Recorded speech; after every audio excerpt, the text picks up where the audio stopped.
Gözlerimde sonbahar, o izler çeşmana.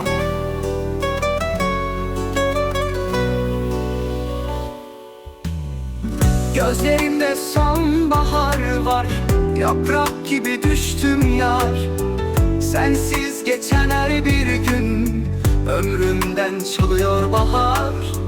Kalbim üşür sen yoksun, yollar sensiz hep dilsiz.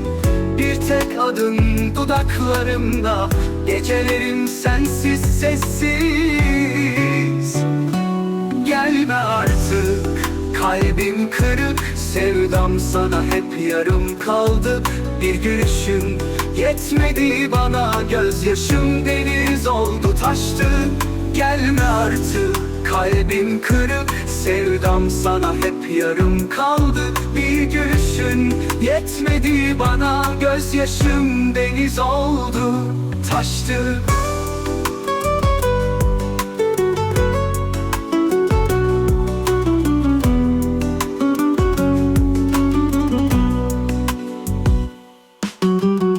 Kalbim üşür sen yoksun, yollar sensiz hep dilsiz.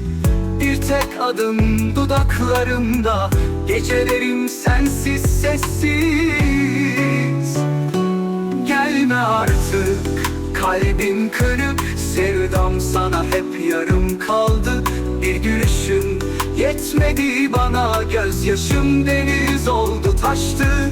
Gelme artık, kalbim kırık, sevdam sana hep yarım kaldı. Bir gülüşün yetmedi bana, gözyaşım deniz oldu taştı.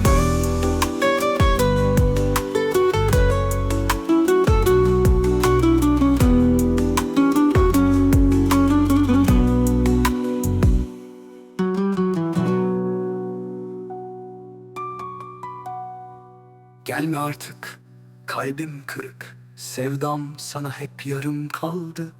Bir gülüşün yetmedi bana, gözyaşım deniz oldu taştı.